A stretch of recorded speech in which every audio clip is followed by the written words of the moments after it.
Karena hikam ini nggak bisa dihafalin. Hikam ini ilmu zauq. Nah, di kitab Al-Munqidh Ad-Dhalal apa kata beliau? Ilmu thariqah tasawuf itu bukan ilmu kamu membaca, kamu hafalkan, kamu fikirkan, enggak, kamu diskusikan, enggak. Maka diskusi ilmu tasawuf lain dengan tasawuf. Fakultas tasawuf, fakultas ilmu tasawuf, mata kuliah tasawuf bukanlah tasawuf. Tasawuf itu ilmun wa amalun wa zauqun. 3 aja. Ilmun, amalun, zauqun. Tasawuf.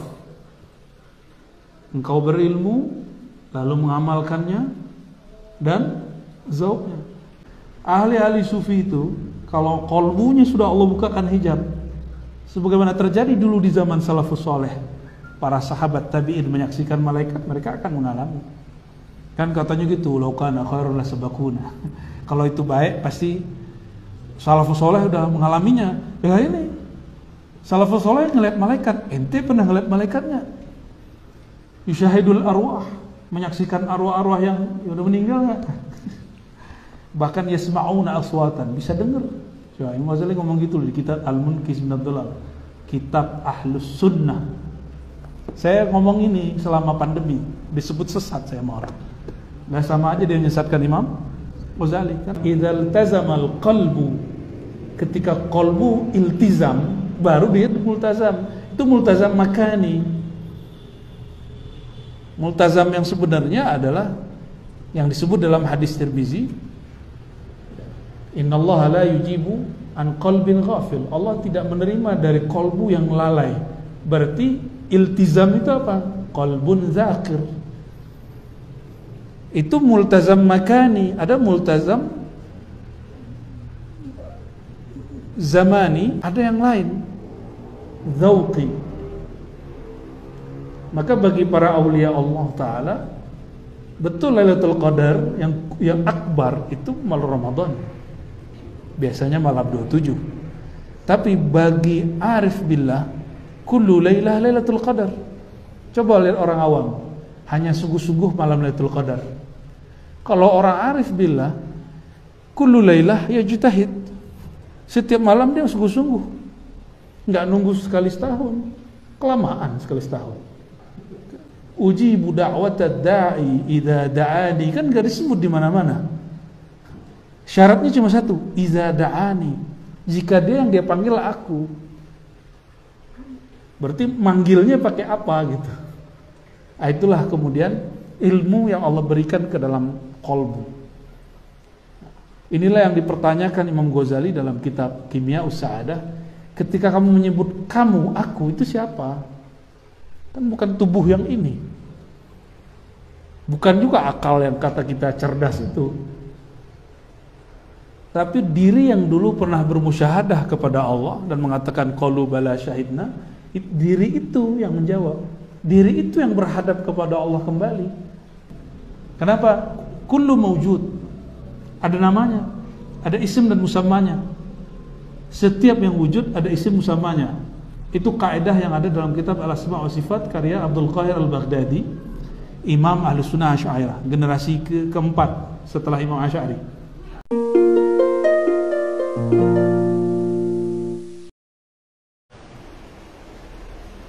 Min ibadihi al-muradin, asyhadu an la ilaha illallah, asyhadu anna Muhammadan abduhu wa rasuluhu. Allahumma shalli sallim wa barik ala sayyidina Muhammad wa alihi wa ashabihi ajma'in, wa ba'du.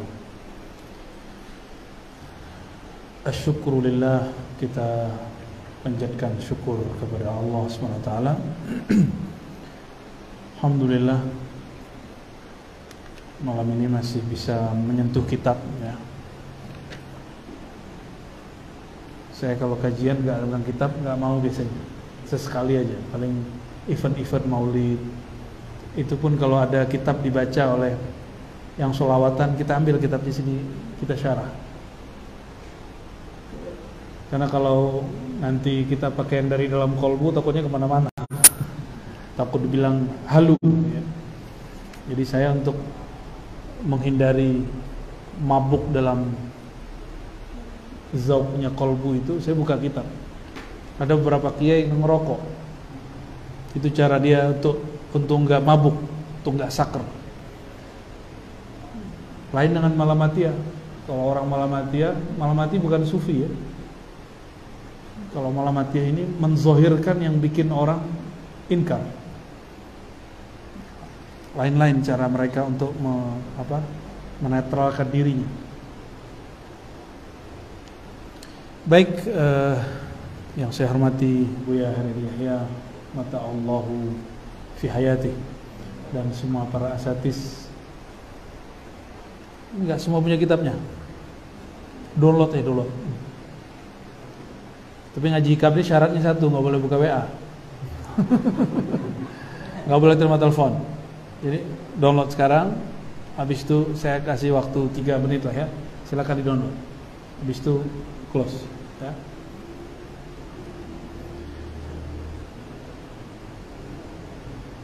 Mari kita baca surah Al-Fatihah. Kita kirimkan untuk Sayyidina Nabi SAW, Sayyidul Hukama. Lalu kepada Sayyidi Syekh Ibn Athaillah Sekandari dan silsilah guru kita, khususnya guru saya masih hidup, Abuya Nu'man Bashir, yang sudah wafat juga Abuya Hasan Al-Basri, dan juga Syekh Muhammad Nuruddin. Al-Fatihah. A'udzubillahi minasyaitonir rajim. Ya Rabbi, Shiratal ladzina an'amta 'alaihim ghairil dhalin.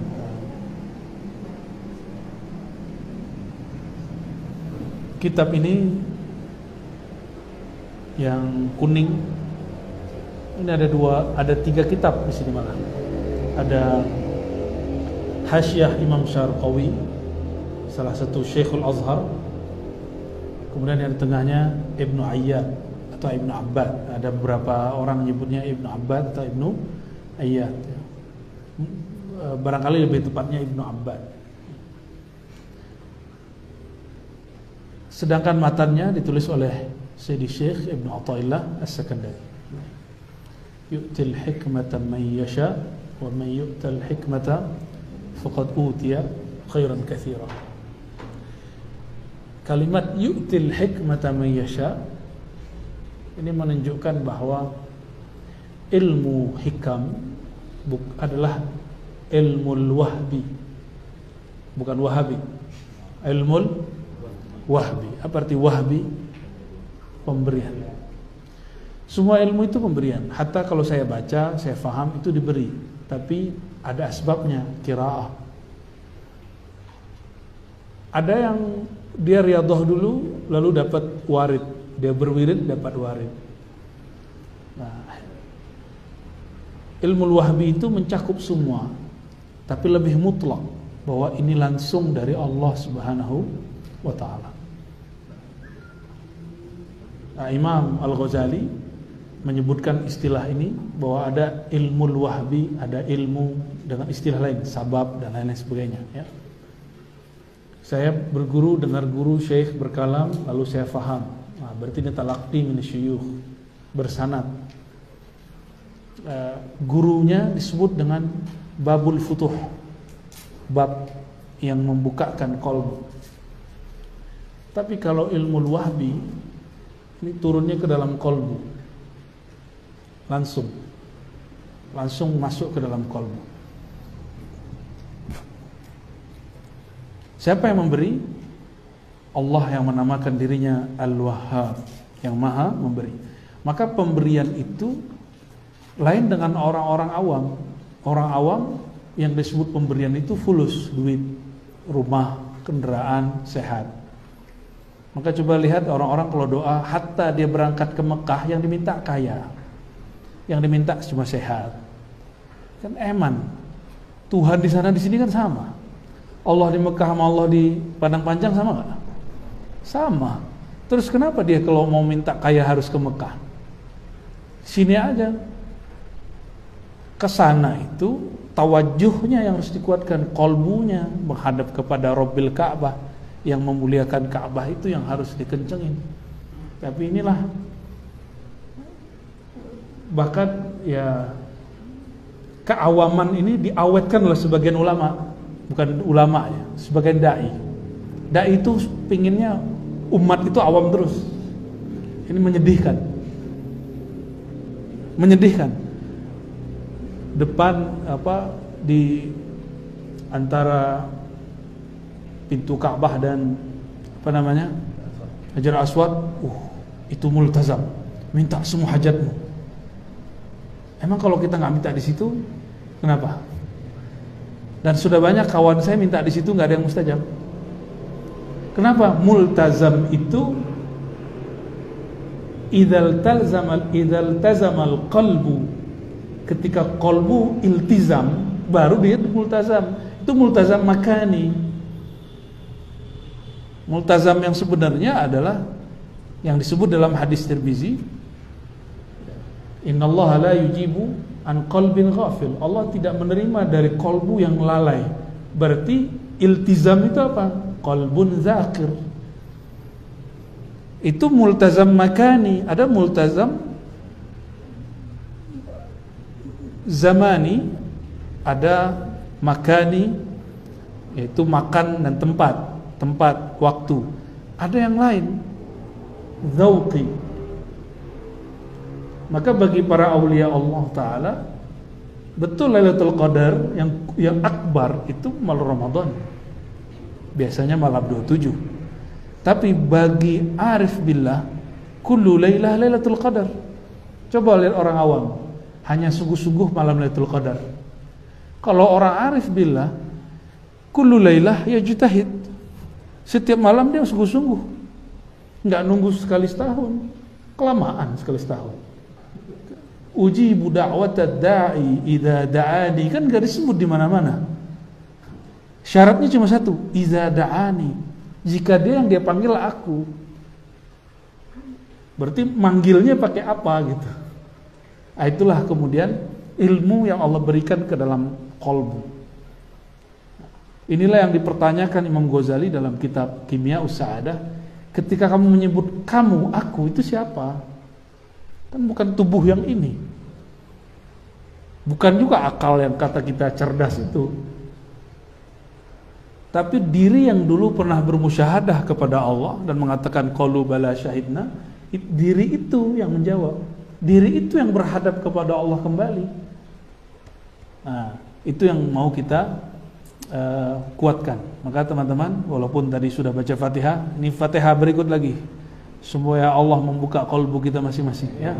Al-hazinnya wa li fathi qulubina wa lidailil al-mawhub minka ya rabbana ya wahhab bihaqqi sayyidina Muhammad sallallahu alaihi wasallam Abdul Wahhab.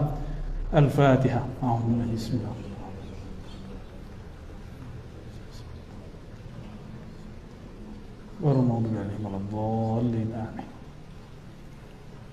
Kita mulai buka halaman kedua, yang Hamis dulu ya. Kayaknya benar kayak antum bilang tadi itu.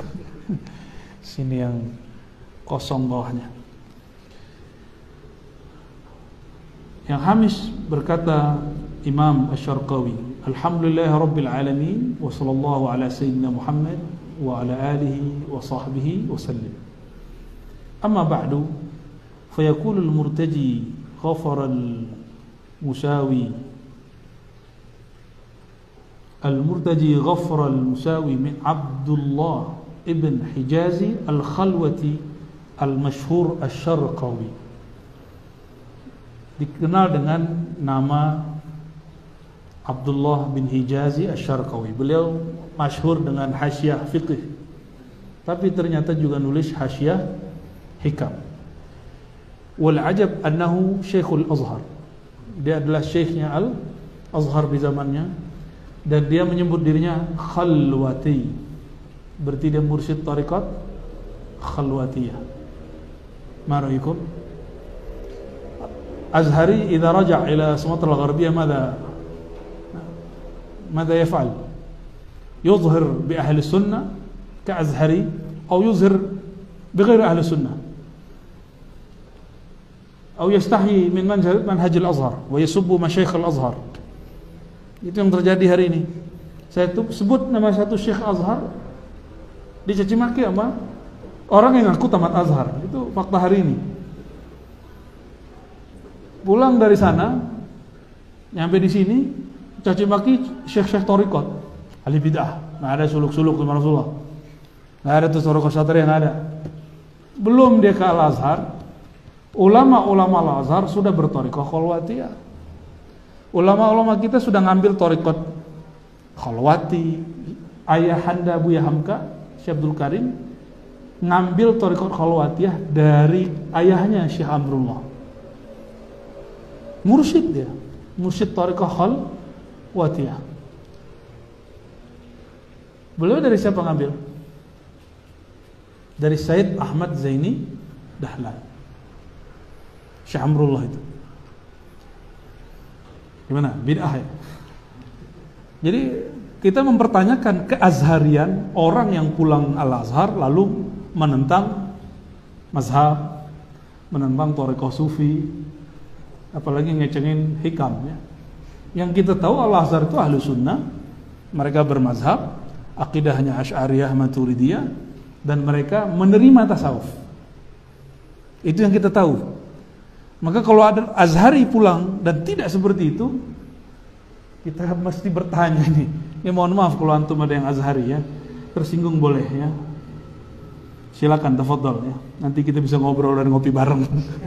Ya, kita pikirkan ini ada masalah apa nih. Dan khas Sumatera Gharbiyah, Sumatera Barat. Yang lain enggak? Riau aman, Jawa aman. Ada apa dengan kita? Kenapa tamatan Azhar orang Minang yuzhir bi ghairi manhaj Al-Azhar? Ada yang saya ngomong begitu marah-marah dia. Inti jangan gitu-gitu sama kita. Loh, bukan enggak gitu-gituan. Masa ada Azhari ya subbu Syekh Al-Azhar? Itu aneh itu bagi saya. Ya, wa yasubbu manhajahu, mencaci maki manhaj masyayikh Al-Azhar, yaitu berthariqah. Itu yang paling penting ya. Antum enggak senang Syahli Jumat urusan antum.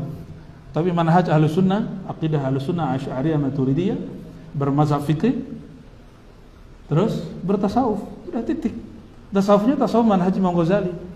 Ini ada kitab Al-Munqidh min ad-Dhalal, ada Ihya Ulumuddin. Ya, jelas bahwa Imam Ghazali, bacalah kitab Al-Munqidh min ad-Dhalal, itu luar biasa. Belum berbicara muqasyafah, bicara musyahadah ya. Yang oleh ustadz-ustadz sekarang dianggap itu khusus orang dulu. Padahal enggak. Di sini aja ada kalimatnya. Hatta innahum fi yaqazatihim yushahiduna al-malaikah wa arwah al-anbiya wa yasma'una minhum aswatan. Gila kan itu kalimat. Saya tutup aja deh. Ngeri itu kalimat. Ahli-ahli sufi itu kalau qalbunya sudah Allah bukakan hijab, sebagaimana terjadi dulu di zaman salafus saleh, para sahabat tabi'in menyaksikan malaikat, mereka akan mengalami. Kan katanya gitu, law kana khairun la sabaquna. Kalau itu baik pasti salafus saleh udah mengalaminya. Ya ini salafus saleh ngelihat malaikat, ente pernah ngelihat malaikatnya? Yusyahidul arwah, menyaksikan arwah-arwah yang udah meninggal enggak? Bahkan yasma'una aswatan, bisa dengar. Coba Imam Ghazali ngomong gitu di kitab Al-Munqidh min ad-Dhalal, kitab Ahlus Sunnah. Saya ngomong ini selama pandemi, disebut sesat saya sama orang. Nah sama aja dia menyesatkan Imam Ghazali. Kan manhaj kita nggak keluar sama sekali dari Ghazali. Mengenai nama ruh, itu kan kita sudah tutup. Tapi tenang, saya ada tulisannya tapi belum saya ekspos. Bahwa nama ruh itu istilah aja. Boleh disebut nama batin, nama walaya, nama kehambaan, nama gaib. Itu istilah-istilah aja. Dan itu banyak di kitab-kitab itu sudah ada. Tapi saya biar gampang kasih nama ism ruh gitu. Kenapa? Kullu mawjud. Ada namanya, ada isim dan musammanya. Setiap yang wujud ada isim musammanya. Itu kaidah yang ada dalam kitab Al-Asma' wa Sifat karya Abdul Qahir Al-Baghdadi, Imam Ahlus Sunnah Asy'ariyah, generasi keempat setelah Imam Asy'ari. Itu kitab baru dicetak, Al-Asma' wa Sifat. Labudda yani tashtari hadha kitab, 3 mujalladat, 3 jilid. Al-Asma' wa Sifat. Tanya sama Buya Zul Asfinder ya. Ntar dicariin mending. Dia bahas asma wa sifat, dan di situ ada kaidah luar biasa yang kemudian diringkas Imam Ghazali di dalam kitab Al-Maqsad Al-Asna tentang wujud. Ulama Ahlussunnah sepakat, ruh sudah ada sebelum jasad, benar gak? Benar. Tapi ini bukan bab akidah loh. Ini bab ontologis namanya, bukan teologis. Antum gak percaya, gak ada masalah. Ya. Setiap yang wujud ada isimnya, ada musammanya, ada namanya, ada barang yang dinamakan, zatnya itu. Itu kaidahnya.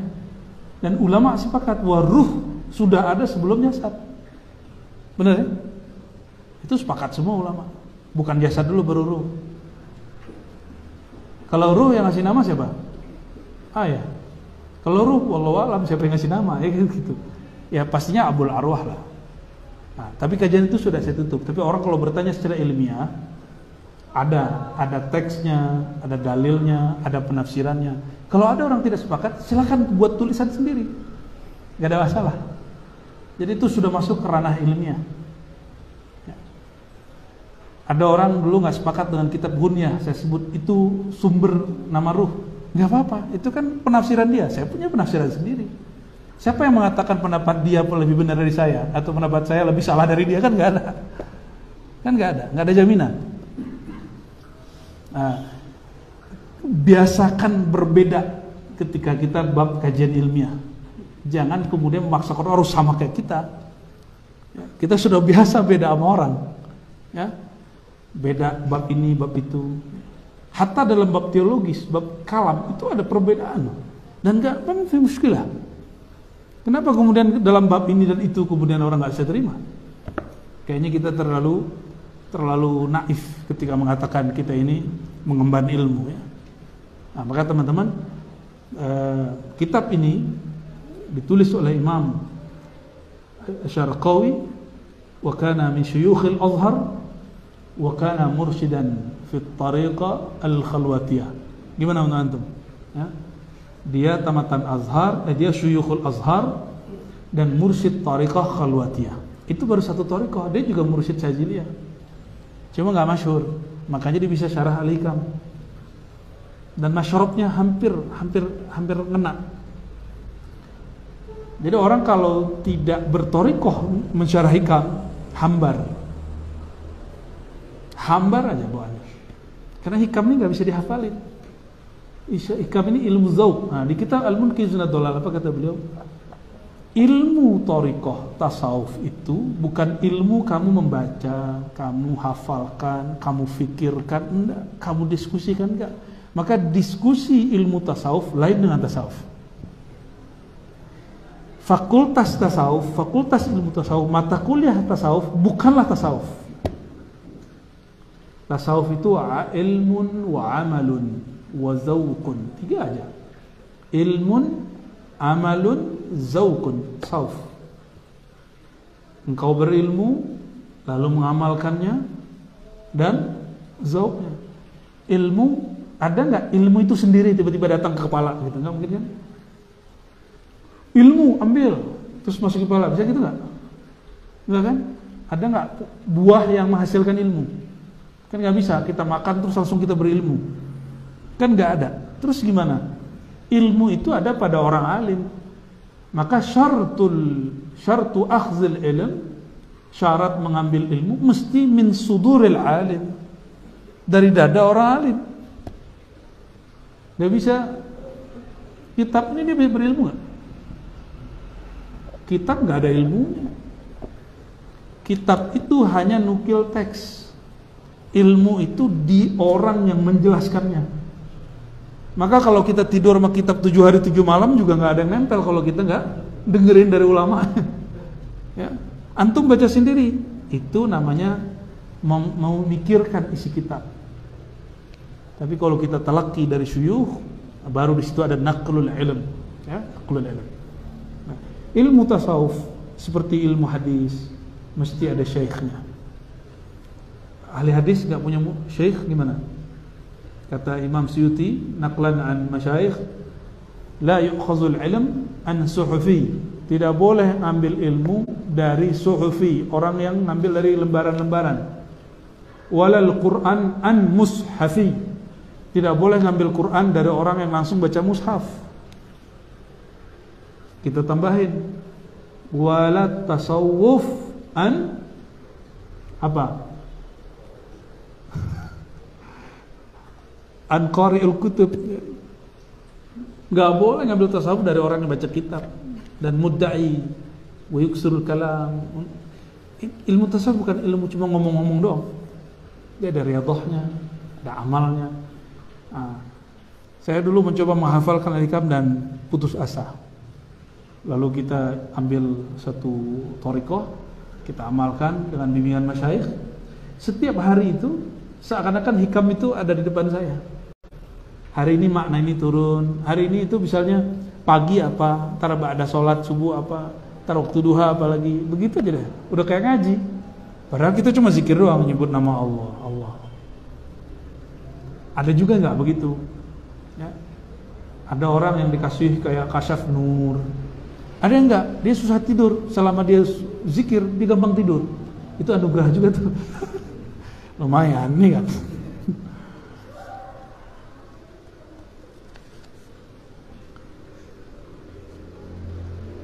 Al-Imam Abdullah bin Hijazi Al-Khalwati Asy-Syarqawi, ya. Ini potret teman-teman ulama-ulama Azhari yang jami', yang mengumpulkan 3 ilmu itu sekaligus. Ada imam yang sering kita dengar, Ibrahim, bukan, yang Azhari, Al-Bajuri. Hasyiah dia paling saya suka. Saya paling senang hasyiah beliau. Apalagi dalam akidah dia gabungkan dengan tasawuf, bahas fikih digabungkan dengan tasawuf, sehingga ilmu ini kembali ke asal nubuahnya. Bahwa ilmu ini tidak pernah disekularisasi, fikih-fikih aja, enggak. Tapi betul-betul berjalan bersamaan, ya.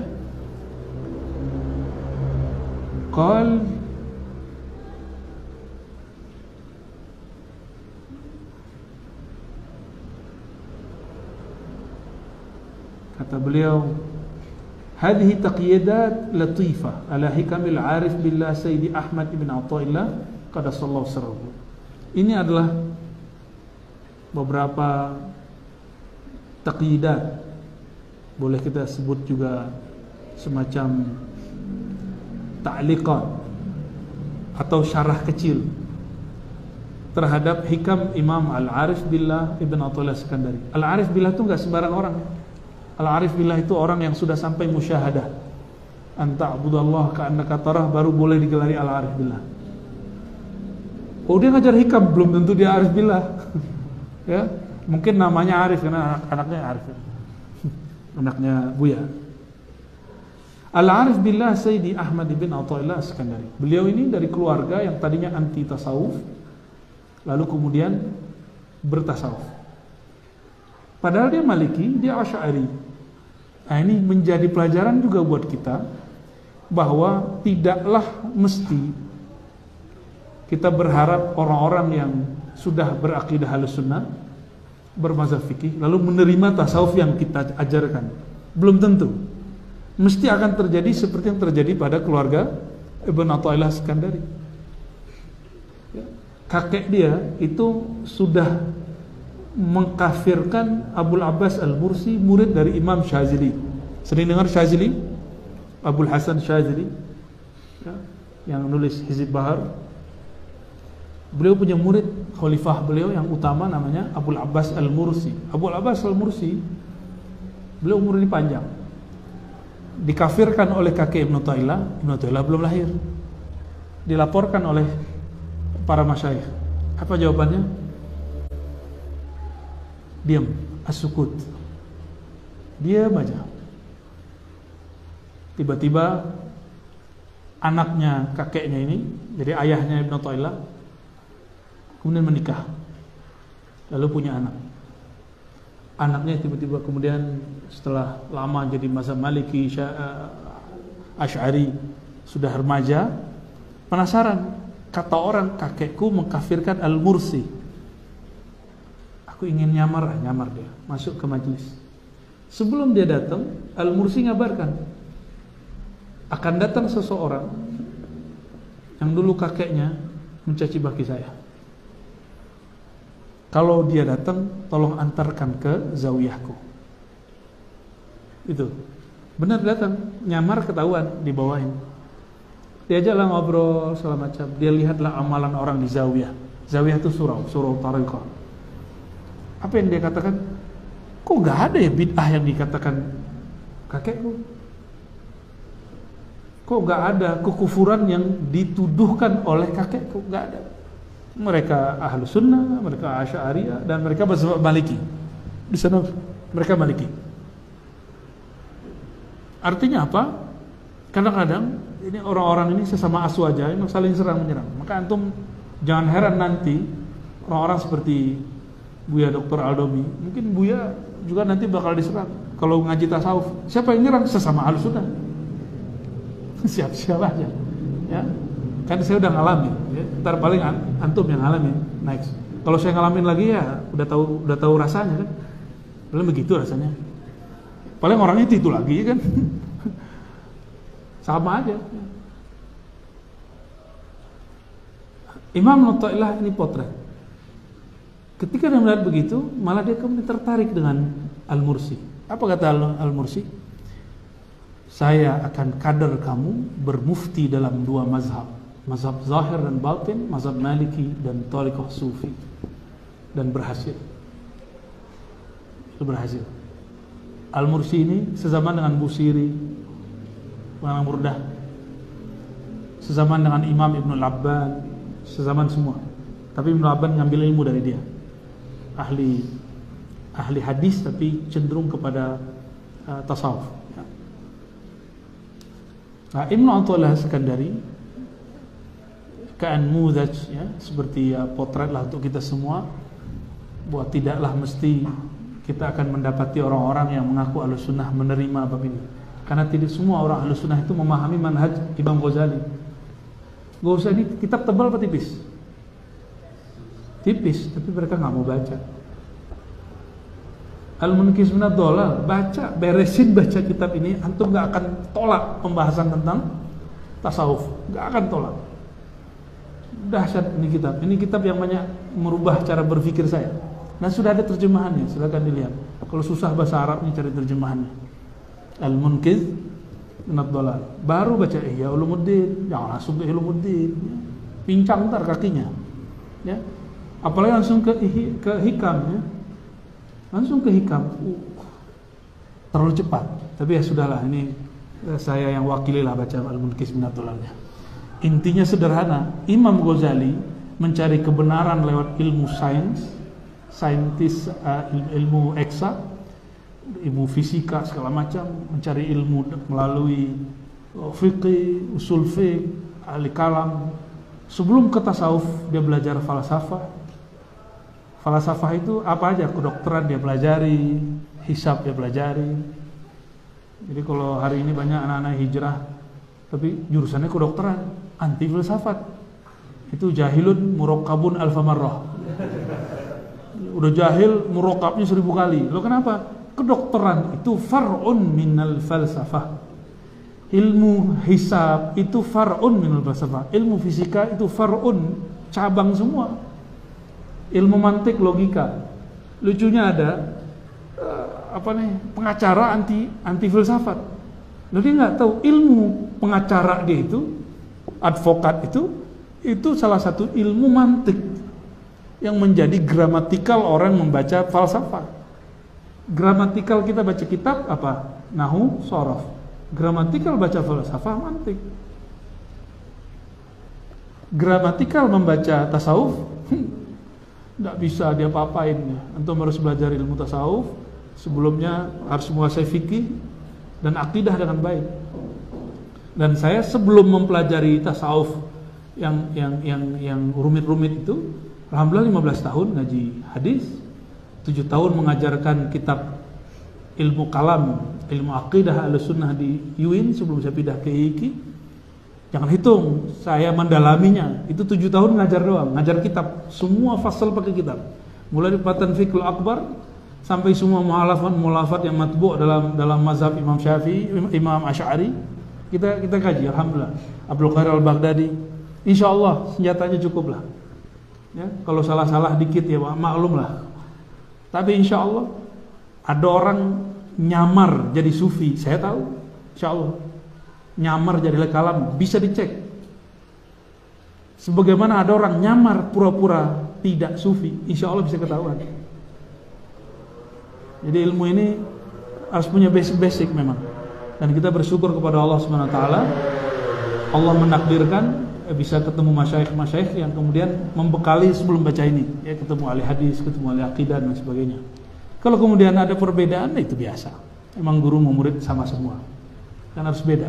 Ya. Imam Ghazali beda lah sama gurunya. Ya, Asy'ari itu melawan gurunya. Ya, mau dibuat lagi sejarah melawan guru, janganlah ya. Cukup dia aja. Baik, apa kata beliau?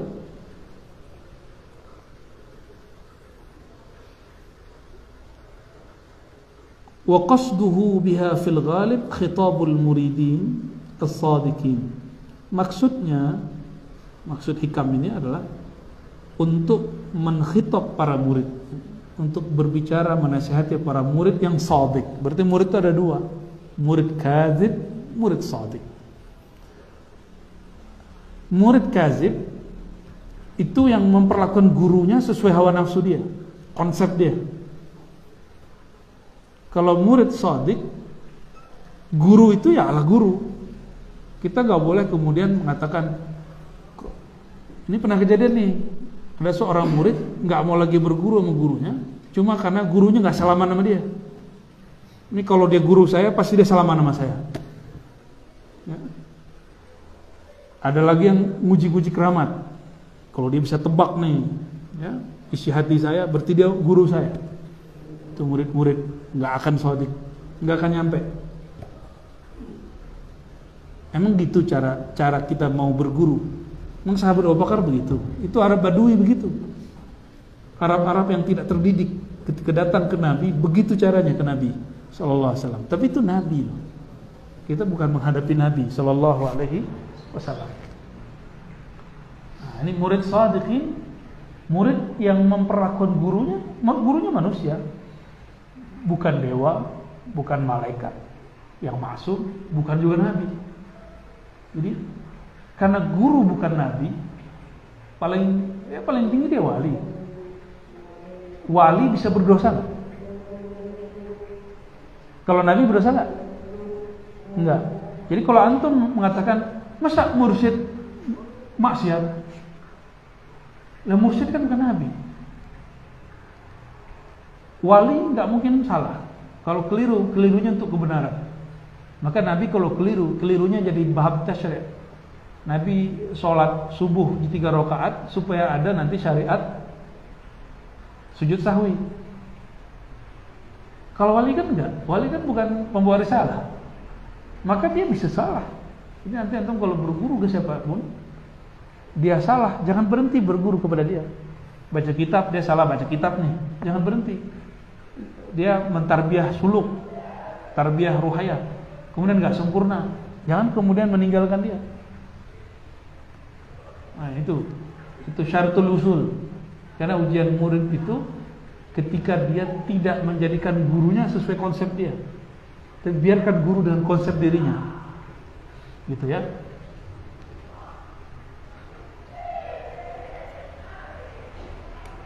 Nanti ada murid ngomong gini, masa mursyid ngerokok?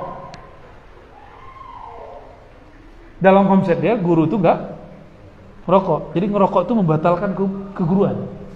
Gawat juga nih muridnya. Ya.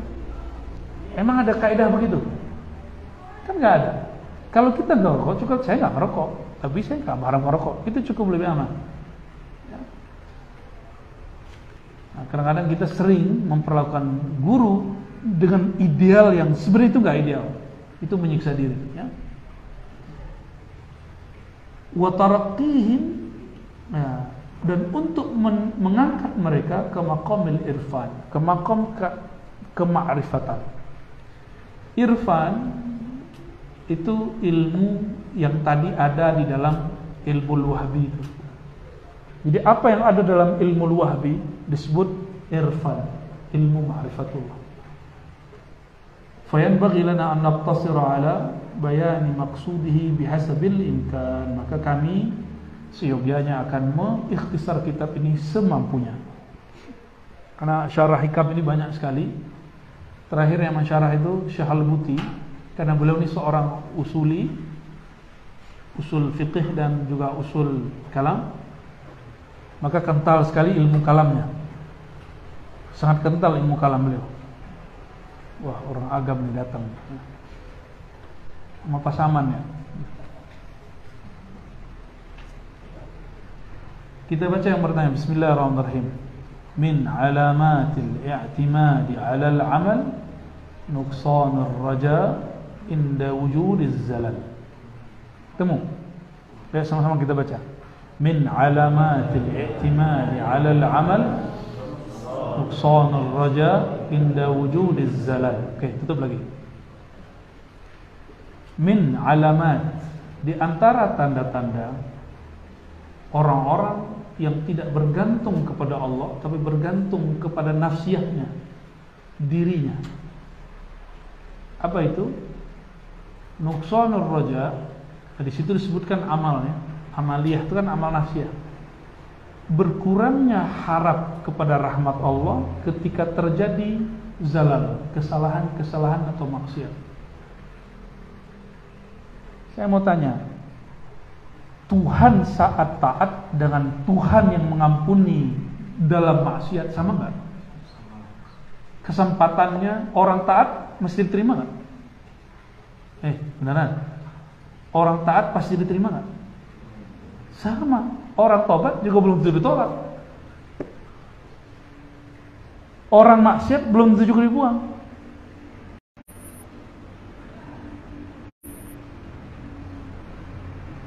Ujian itu dua, zahir batin. Ujian zahir, ekonomi, badan sakit, cekcok keluarga, itu zahir. Ditinggal teman, itu zahir. Ujian batin, ujian maksiat. Ujian su'ul adab, su'uzzan. Jika ini terjadi, terjebak nih di maksiat, mau terus maksiat atau kembali? Harapnya kita kalau taat supaya diterima, dengan harapnya dalam bermaksiat atau setelah bermaksiat itu kita diampuni, harusnya sama-sama kuat. Karena Allah yang menerima taat itu sama dengan Allah yang menerima taubat, sama. Jadi nggak ada kata-kata putus asa di situ. Ini ayatnya jelas. La taqnatu min rahmatillah. Itu ayatnya, usulnya bab ini. Pokok kaidah dari teks pertama itu adalah jangan berputus asa terhadap kelapangan rahmat Allah Subhanahu wa taala. Ini jadi harapan bagi kita. Jangan dikira antum nggak punya maksiat. Maksiatnya para muallim itu lebih dahsyat karena maksiat qalbiyah. Orang awam mesum pikirannya wajar. Tapi kalau kita mesum, itu dosa kita lebih gede. Dosa kita lebih gede. Dan karena belajarnya lebih dahsyat, biasanya ujiannya lebih dahsyat di pikiran. Maka jangan heran kalau satu dua ustadz terjebak, terlibat dalam hal-hal seperti itu. Itu dimaklumi. Manusiawi kok, bukan malaikat. Setelah kita mengkaji kitab kuning, itu jadi malaikat nggak? Antum jadi maksum nggak? Dan harus mengakui dalam hati sendiri, kita ini, kolbu kita nggak ada yang bersih. Nggak ada yang bersih sama sekali. Minimal antum iri sama orang lah. Iri sama teman, iri sama orang yang lebih diperhatikan dibandingkan kita, itu juga dahsyat. Itu ujian juga. Yang paling bahaya maksiat batin ini. Maksiat batin itu al-kibr, sombong, na'udzubillah, merasa lebih alim, merasa lebih suci. Lama-lama jadi panitia surga. Itu udah gawat, itu udah istidroj sudah. Dan sudah banyak yang kena begitu. Maka perlu kita belajar hikam lagi dari basic yang dasar-dasar lah, ya.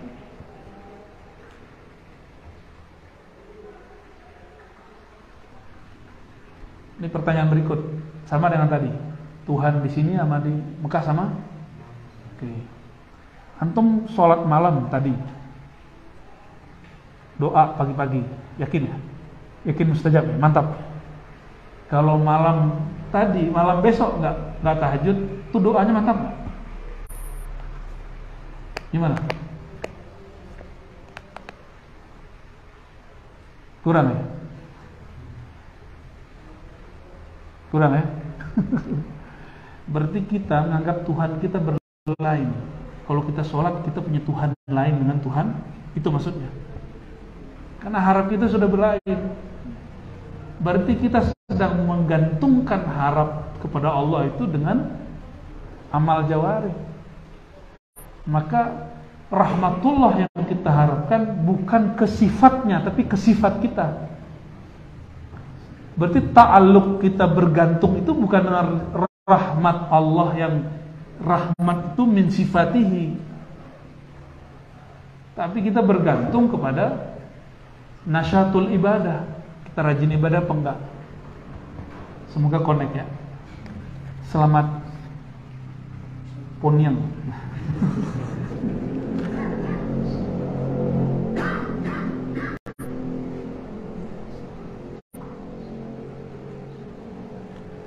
Maka dalam hal ini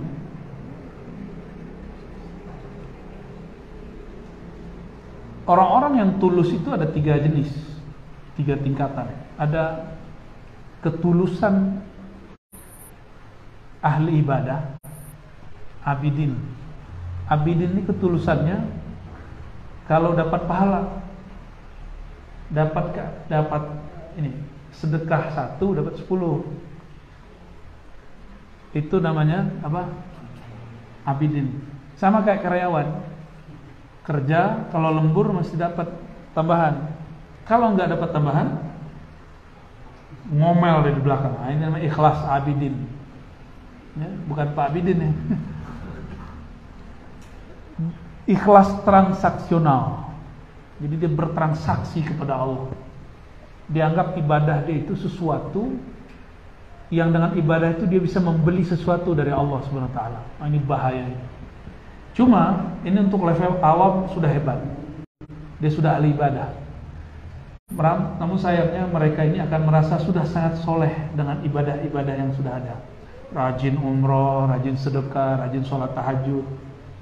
Nanti antum coba lihat. Bukan gak usah lihat. Sudah kita lihat selama pandemi, orang-orang yang paling ketakutan itu orang yang dulunya lebih banyak tahajud, rajin ke masjid, tapi batin dia belum berta'alluq kepada Allah Subhanahu wa taala. Dia baru ibadah zahir, belum ibadah batin. Maka ada level 2, level salik.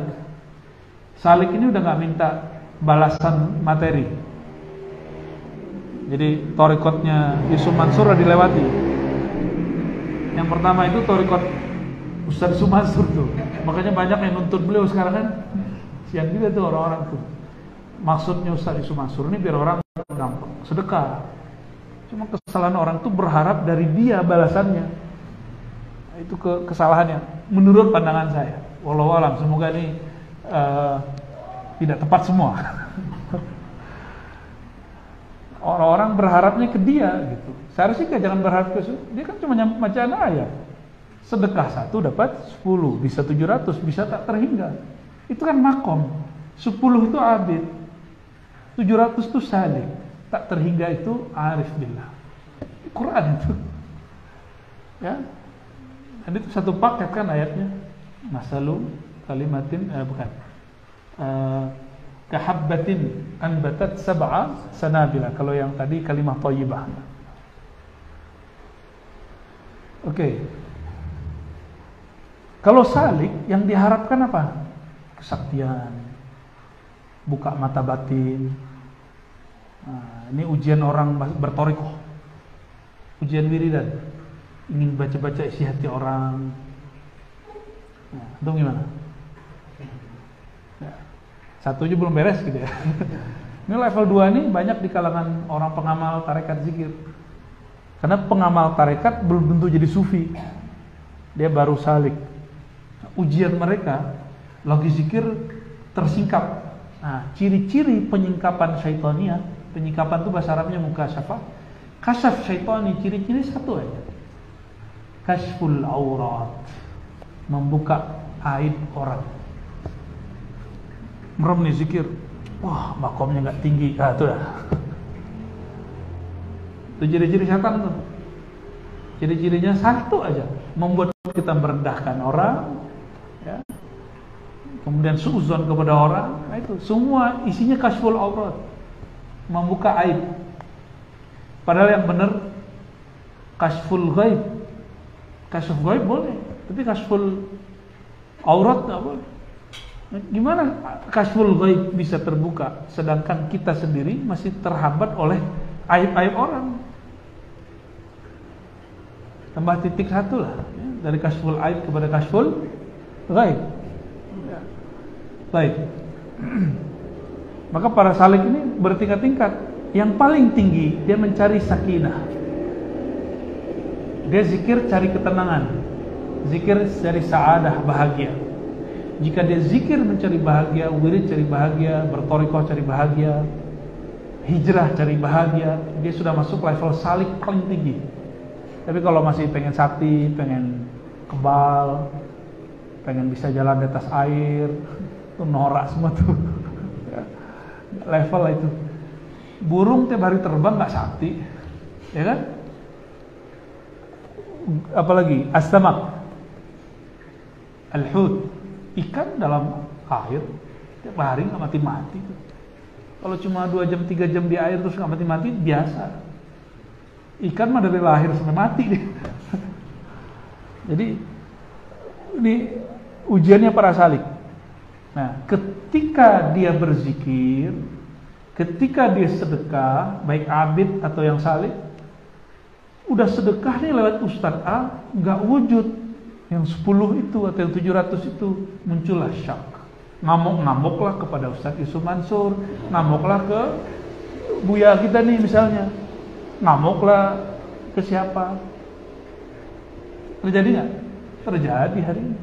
Saya nggak bela Ustadz Yusuf Mansur, ya, saya cuma bela ayat aja, menjelasin ayat ini. Mereka kan ayat-ayat Allah semua.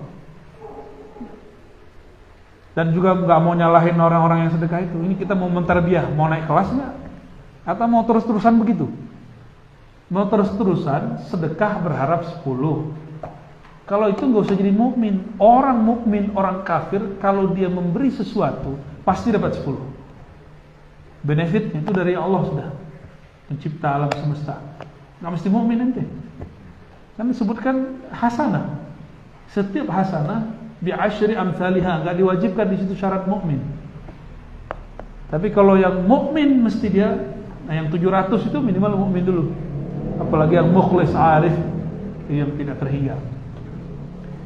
Kalau yang salik mau ngetes guru kan, tes dulu zikirnya. Kalau si amalin zikir dia nih, nanti alam lain terbuka. Kalau nggak kebuka, dia tinggalin gurunya. Nah itu kejadian. Nggak mau lagi berzikir, nggak mau lagi macam-macam.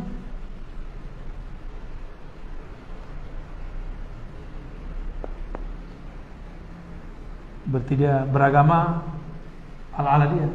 Itu yang disebut aksarina amalan, ya.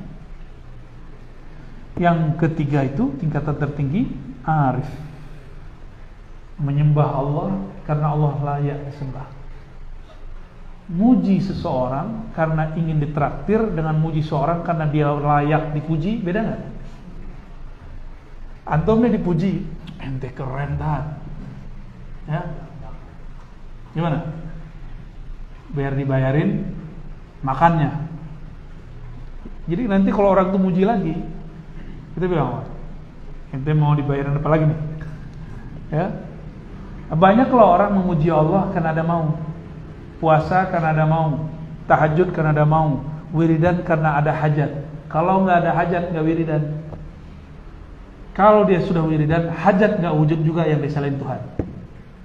Nah ini bahaya orang-orang yang menyandarkan dirinya kepada harapannya kepada amalnya. Orang ini belum disebut mutawakkil. Ya.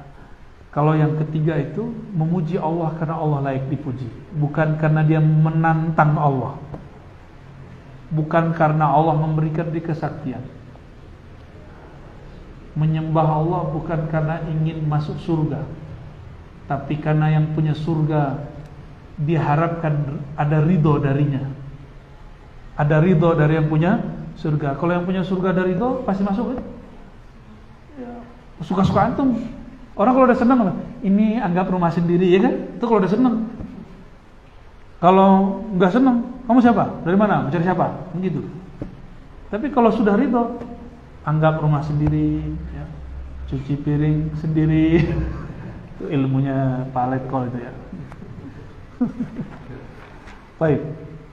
Maka al-arif billah itulah orang yang disebut cinta sejati, mahabbah zatiyah. Kita senang seseorang mungkin wajahnya cantik, gagah, ilmunya keren, zikirnya luar biasa, ceramahnya bagus. Coba nanti kalau ada yang dia lakukan kita nggak senang, gimana? Dia melakukan hal yang menurut kita nggak pantas menurut kita. Kalau emang murid yang shadiq, kita nggak ninggalin taklimnya, kita katakan wajar dia manusia, saya maklumi kesalahan dia. Itu aja selesai. Bukan ngomong, wah ustaz kampret dah gitu. Kalau udah kalimat itu keluar, ustaz apa, ustaz keluar kata-kata begitu, nauzubillah min dzalik. Berarti selama ini kita menganggap dia ustaz karena sesuai dengan nafsu kita tentang ustaz, konsep kita tentang ustaz. Kan di Minang nih banyak simpang carui, simpang ampe. Setiap sampai di situ orang bercarui ya. Nggak nyambung nih. Ya sudahlah. Baik, ayuhal ikhwah. Jika kita saja tidak senang dengan orang yang memuji modus, kira-kira Allah bagaimana? Walillahil matsalul a'la. Allah memiliki perumpamaan yang lebih tinggi dari itu. Maka jika ingin menjadi kekasih Allah, mulailah puji dia karena dia layak dipuji. Karena dia mengatakan, ya ayyuhallazina amanu dzkurullaha dzikran katsira. Maka kita zikir banyak-banyak. Wazkur rabbaka katsira wasabbihu bukratan wa asila, misalnya gitu. Banyak-banyak zikir, bertasbihlah pagi sore, bukan karena ingin kaya. Kan ada nih, baca ini pasti kaya, kan gitu. Itu faidah. Faidah itu lain dengan maqasid. Maqasid kita imtisal awamirillah. Karena patuh kita sebagai hamba, maka kita berzikir, bukan mengharapkan yang tadi. Sama antum zikir, belajar apa segala macam, ingin khusyuk, nggak dikasih khusyuk. Oh ya sudahlah, saya nggak usah zikir. Berarti gagal dia. Dihikam, dihajar tuh orang begitu. La tatruk adz-dzikra li'adami hudurika ma'allah. Jangan tinggalkan zikirmu karena kamu tidak hadir hatimu kepada Allah Subhanahu wa taala. Oke, itu yang pertama ya. Maka para arif ini ujiannya hampir boleh dikatakan kita nggak sadar lagi, kita nggak sanggup melihat ujian apa yang ada pada dia. Karena Nabi mengatakan asyadun nas balaan al-anbiya summal amsal summal amsal. Yang paling berat diuji para nabi, lalu yang satu derajat di bawahnya aulia, dan derajat di bawahnya terus akan ngalami. Nabi itu dituduh apa aja? Pertama dituduh kazib. Yang kedua dituduh kazib dulu. Kok sakti? Sahirun. Kok ngomongnya gak ada yang orang Arab tahu omongan itu, tapi kok bagus? Majnun. Nabi bisa diberitahu Allah tentang sesuatu yang makhluk gak lihat. Nabi kan tidak tahu alam gaib, tapi kalau diberitahu jadi tahu. La ya'lamul ghaiba illallah. Kalau Allah nggak kasih tahu, kalau Allah kasih tahu, selesai barangku. Dan Nabi bisa ceritakan kalau dikasih tahu. Apa kata mereka? Kahinun. Kahin, dukun, bukan dukun dan pesulap merah ya.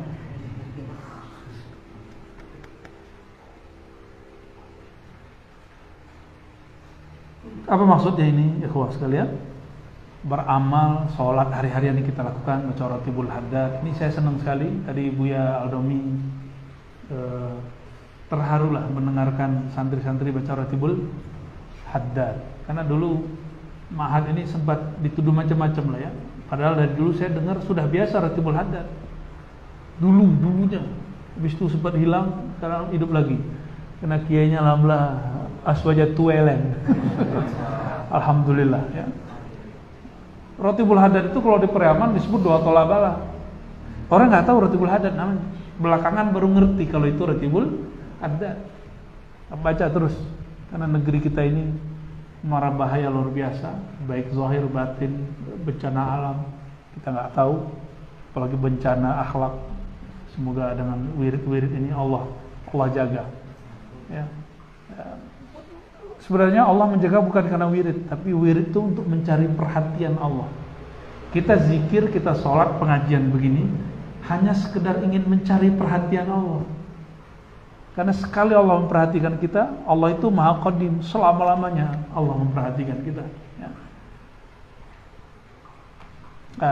Sederhana aja,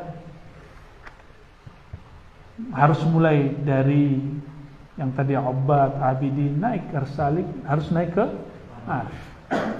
Dan itu tidak mungkin illa bi irsyadi syuyukhil wasilin al-mausulin. Disebutkan di sini dengan ibarat yang berlainan bahwa itu tidak mungkin tanpa bimbingan para syekh mursyid. Mungkinkah anak santri bisa baca kitab tanpa ada yang ngajarin? Bagaimana mau baca isi kolbu? Gimana membaca ilmu-ilmu Allah yang Allah turunkan dari langit? Setiap hari ilham itu kan turun. Gak mungkin tanpa dibimbing para masyayikh. Dan syekhnya lain dengan syekh baca kitab. Syukur-syukur syekhnya bisa baca kitab. Kalau enggak, gak apa-apa.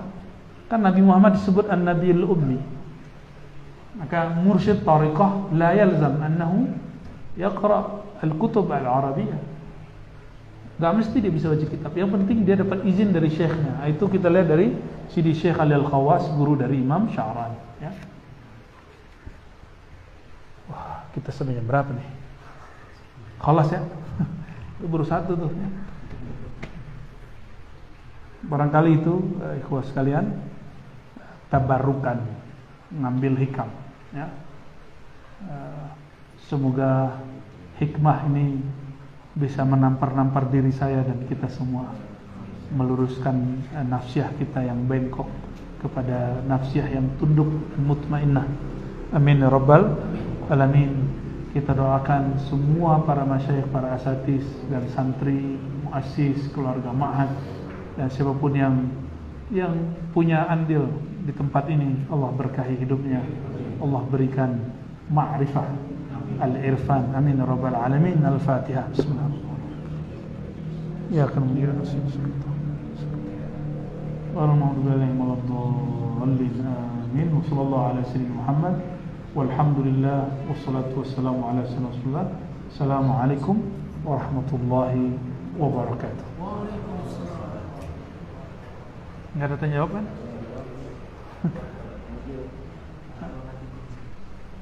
Ya udah 10 menit deh.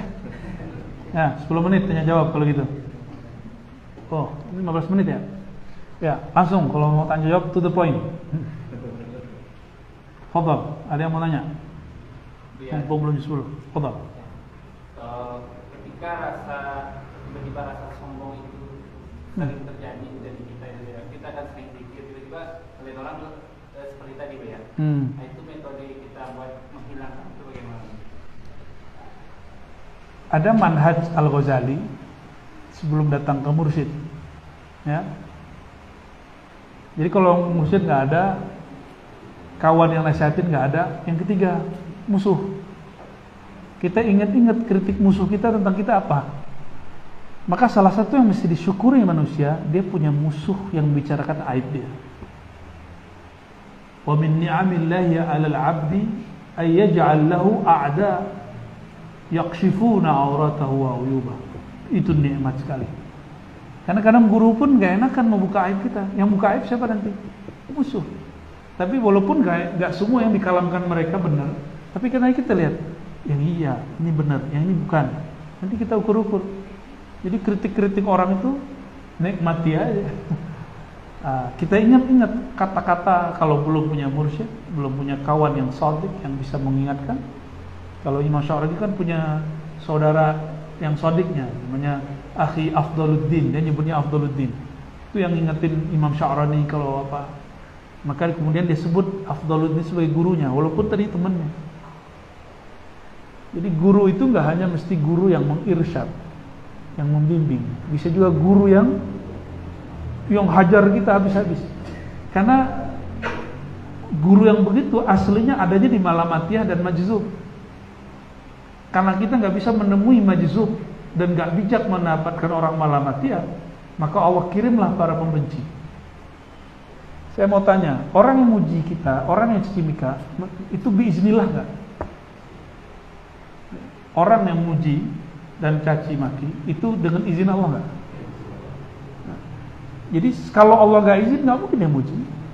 Kalau ada orang memuji, itu karena Allah memberikan jamal sitrihi, Allah hiasi kita dengan keindahan sifatnya. Maka sebenarnya yang dipuji saat itu bukan kita, tapi Allah. Allah mengatakan bahwa jamalnya, kata Nabi Muhammad nih, tentang jamal Allah yang ada pada beliau, jamali, keindahan wajahku lebih hebat, lebih tinggi daripada Sayyidina Yusuf. Karena Sayyidina Yusuf cuma nisfu jamali, separuh jamalnya Nabi Muhammad SAW. Jadi ketika ada orang memuji kita, ahli sholawat, ahli zikir, itu sudah muji Nabi Muhammad.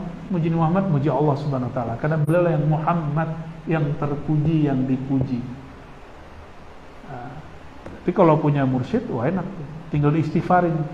Nah, cara yang saya dapat dari guru saya Abu Hasan Basri dulu, ada istighfar dari dosa sombong. Jadi kita kalau istighfar mata, udah selesai semua anggota tubuh, kita mengatakan gini, Astaghfirullah minal kibr. Ya Allah, ampuni dosaku dari dosa kesombongan, dosa merasa alim, dosa merasa soleh, dosa merasa lebih tinggi, dosa.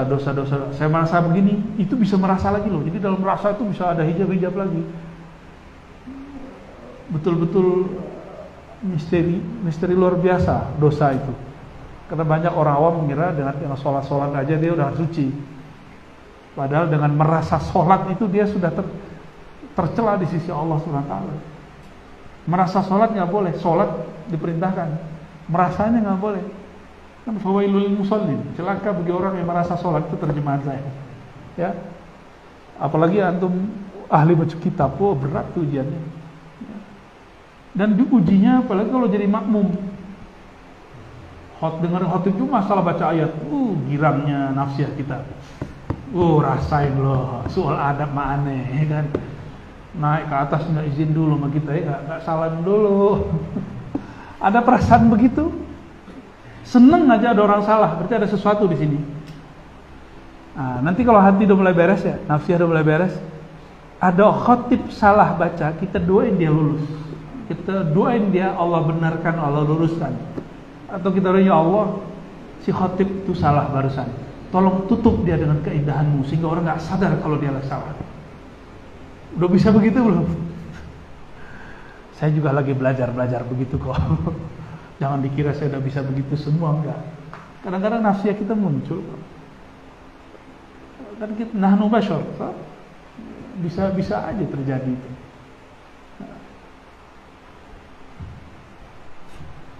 Gitu Ustaz.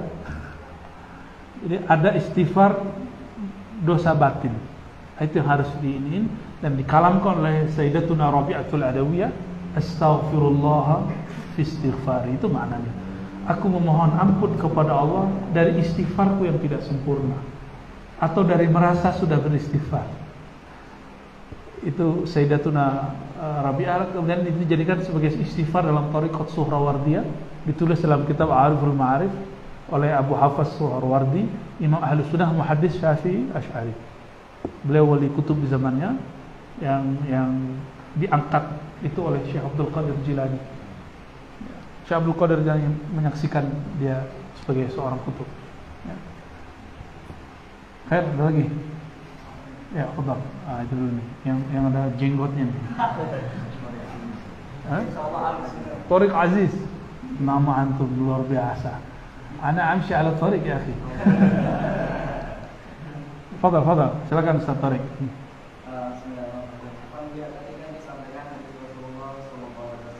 Allahumma shalli alaihi wasallam.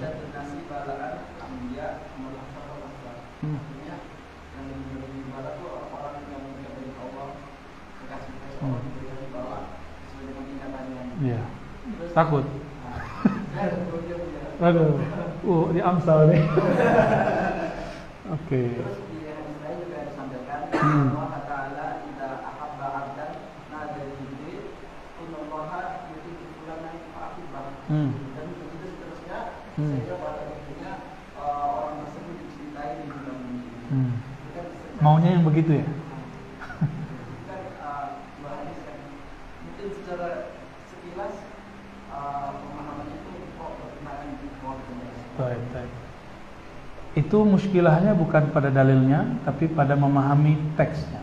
Karena kata bala di Quran itu khair dan syarr. Wa nabluukum bi khairin wa syarrin. Kami bala kamu, kami uji kamu dengan khair dan syarr. Jadi di Quran bala itu la yukhtassu bisyurur. Bala itu tidak hanya keburukan, tapi juga kebaikan. Kalau Ustadz Tariq ini sudah diuji dengan kemiskinan, maka nanti akan diuji dengan kekayaan. Kalau sudah diuji dengan keberadaan, nanti diuji dengan kesombongan. Biasanya kalau kaya bukan sombong. Kaya itu kaitannya nanti dermawan atau tidak, pelit apa enggak, sang pilih ya. Apa seorang sikonya? Ya suruh pilih. Kiki ya? Ceke, ande bahasa bubu ele. Jadi ketika orang miskin, dia suka berbagi nggak? Karena ternyata pelit itu, ceke itu, kikir itu suatu benalu yang ada di dalam nafsiyah. Jika tidak disembelih di saat miskin, maka bertambah kaya orang itu benalunya tambah gede, tambah besar, maka pelitnya tambah besar. Jadi kalau mau berbagi jangan nunggu kaya dari sekarang. Sama mau nikah jangan nunggu kaya dari sekarang. Ya, jangan nunggu kaya dulu, kaya bersama, miskin bersama, biar berasa. Ya. Kalau nggak kuat ya cerai. Janganlah. Sejak kapan Allah itu menciptakan hambanya terus gak menjamin rezekinya? Kan gak ada. Salah dijamin. Anak kecil lahir gak bisa nyari apa-apa, bisa. Dianterin. Ular, ayam tuh gak pernah lo nabung. Hidup sampai sekarang. Iya. Logika sederhana itu udah saya ambil dari Hikam. Dia punya kitab satu lagi tentang tadbir ya. Itu ajib ya. Jadi bala itu Ustaz Tariq tidak hanya kemalangan, tapi juga kebahagiaan. Tidak hanya mastur, juga masyhur. Itu dua-duanya bala itu. Ketika mastur, tadi mastur, dia nggak tahu aneh wali mastur. Dia nggak ngerti di bawahnya ada orang alim nih gitu. Ada perasaan gitu nggak? Ada orang ceramah, dia nggak ngerti ya, ini orang alim. Ada perasaan gitu. Itu antum diuji dengan kemasturan. Makanya saya dengar, ini kalam yang saya dengar dari jemaah tabligh ini yang menarik, walaupun sudah nggak khurut ya. Tapi kan kita khurut tiap hari, ngajar terus tiap hari kan. Satu kalam yang saya dapat dari mereka, kalau kamu mendengarkan kalimat yang diuraikan ketika orang khuruj itu kan ada namanya 6 sifat Nabi, sahabat Nabi. Walaupun kita udah dengar 40 kali, ka'allam nasma'ha, seakan-akan kita belum pernah dengar sebelumnya. Anggap aja itu baru dengar. Nah itu menghancurkan nafsiyah, merasa tahu. Nafsiyah, ego merasa alim itu dahsyat sekali, gawat. Itu ujian kita lah ya, ujian kita yang bergerak di dunia keilmuan baca-baca kitab ini. Hijab ini tebal ini. Coba antum satu kertas saja taruh di depan, nggak bisa lihat di belakang itu. Gimana kalau kertas itu masuk ke dalam kolbu? Tulisan-tulisan itu kemudian mengukir kolbu antum. Wah, berat, sulit.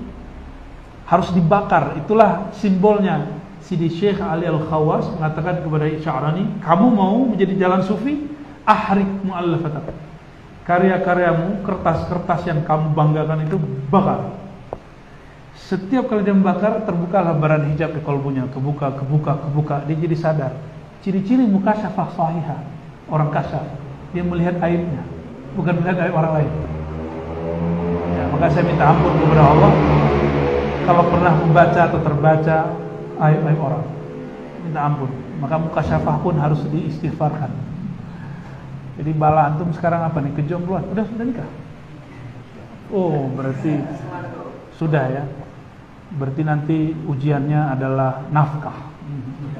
Ya. Deg-degan kalau akhir bulan kan. Biasa itu. Kalau beliau lebih berat lagi. Udah settle di Jakarta. Tahu-tahu ditarik ke sini kan. Itu udah khalwat, itu udah uzlah itu. Berat juga itu. Karena mentalak dunia kan jadinya. Pasti nggak bisa seperti dulu lagi. Itu berat sekali. Jadi masuk ke dunia ini, kita sudah mentalak dunia 1 kali. Antum tambah masuk 2 kali, masuk 3 kali, oh lah, mantap. Tapi semakin talak dunia, dunia semakin mengejar kita. Tenang aja antum. Karena dunia itu bukan abdun, khalqun makhluk, ciptaan Allah. Kalau dia lihat di dalam diri kita ada nama dia kira, wah ini budak gue nih. Anta abdi, kata si dunia. Coba lihat orang-orang yang mencari dunia, lelah sekali. Dulu pengen A, udah dapat, pengen lagi yang atasnya, udah dapat, nggak ada selesainya. Kalau nggak ada orang korupsi di dunia. Ala kulli hal, nggak usah khawatir, ya, Ustaz Thoriq. Jadi bala itu cinta Allah. Ini bagian terakhir. Kenapa kita takut dan menganggap agak mengerikan hadis-hadis itu, ayat-ayat tentang bala bencana, tentang ujian? Karena selama ini kita diajarkan dengan konsep penitian neraka, konsep jalal. Kita nggak diajarkan jamal. Kekasih muji kekasihnya, kalau babnya bab jalal, itu mujinya agak ngeri. Dengan ya ganas-ganas lah. Mujinya dengan kecurigaan, jebakan-jebakan. Tapi kalau kekasih sudah masuk ke bab jamal, dia memuji kekasihnya dengan cara yang terpuji. Gitu.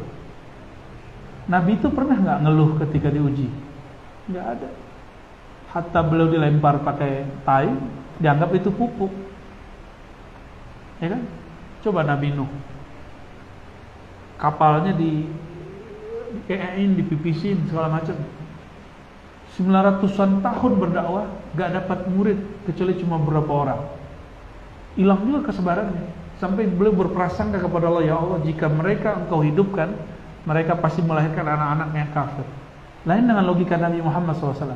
Ya Allah, jangan hancurkan orang-orang Taif. Padahal Jibril menawarkan hancur.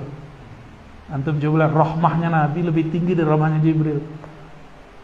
Kata Jibril, wahai Muhammad, mau kamu aku hancurkan? Sekali kibas beres itu. Apa kata Muhammad? La, fa innahum la ya'lamun. Mereka enggak faham saya siapa. Nabi menghukumi orang itu karena orang itu enggak ngerti dia siapa. Maka di sini saya belajar banyak. Inilah mursyid hakiki. Enggak baper sama murid yang salah adab. Guru enggak boleh tersinggung sama murid yang salah adab. Antum nih ngajar, murid main-main, gak boleh tersinggung, biasa aja. Berarti emang kita belum kurang-kurang menarik amat sama dia kan? Ya, kenapa murid kita ini masih main-main di depan kita? Emang kita belum menarik bagi dia? Selesai itu. PR kita ke depan, gimana majelis ini, gimana kuliah-kuliah yang kita sampaikan, kelas-kelas yang kita buka, menarik bagi mereka.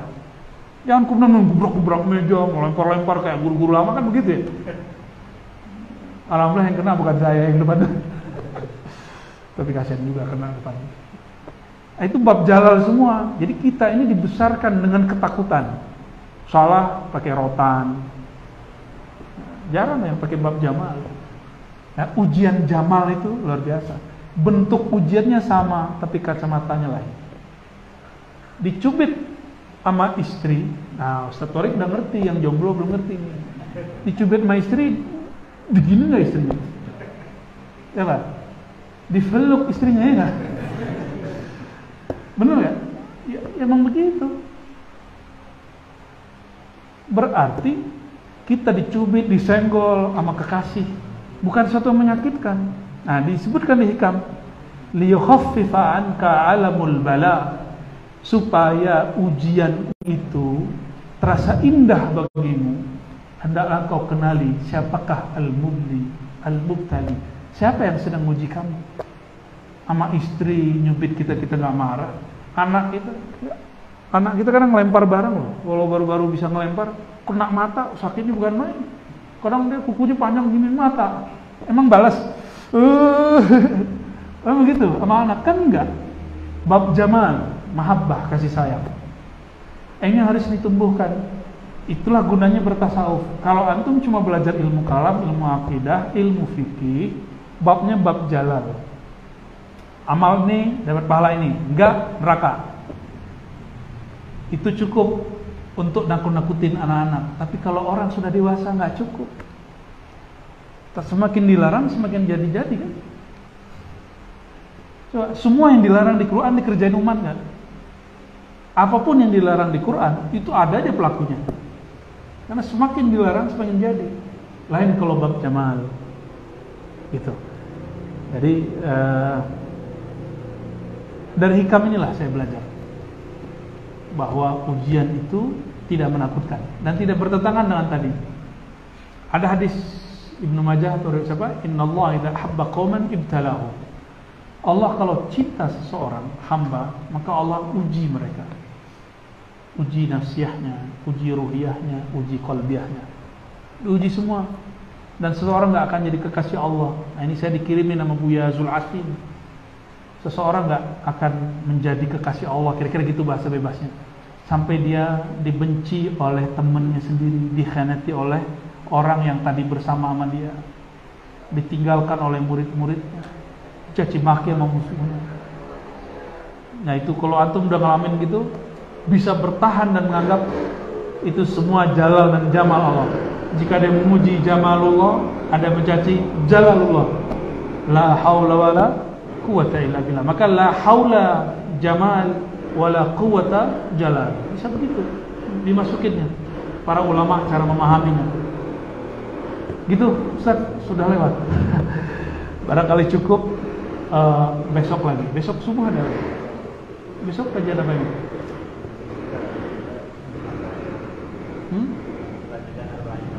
Oh, lanjutan arba'in. Oke, baik. Lanjutan hikam juga boleh. Pilih mana? Oh ya, santri besok ya. Baik. Semoga bermanfaat. Wassalamualaikum warahmatullahi wabarakatuh. Mohon maaf atas salah kurangnya. Tidak ada maksud merendahkan apapun. Assalamualaikum warahmatullahi wabarakatuh.